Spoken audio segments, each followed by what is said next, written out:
ముఖ్యమంత్రిగా చంద్రబాబు ప్రమాణ స్వీకారం ఈ నెల 12న జరిగే అవకాశం ఉంది.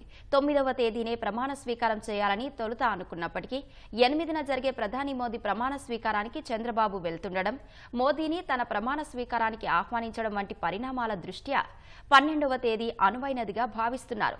అమరావతి పరిసరాల్లోనే ముఖ్యమంత్రిగా చంద్రబాబు ప్రమాణ స్వీకారం చేయనున్నట్లు తెలుస్తోంది. ఇందుకు అనువైన ప్రదేశాన్ని నేతలు పరిశీలిస్తున్నారు. 2-3 ప్రాంతాలను ఎంపిక చేసి అధినేతకు నివేదిక ఇవ్వనున్నారు. ఇప్పటికే ఎయిమ్స్ వద్ద పరిసరాలను నేతలు పరిశీలన చేశారు.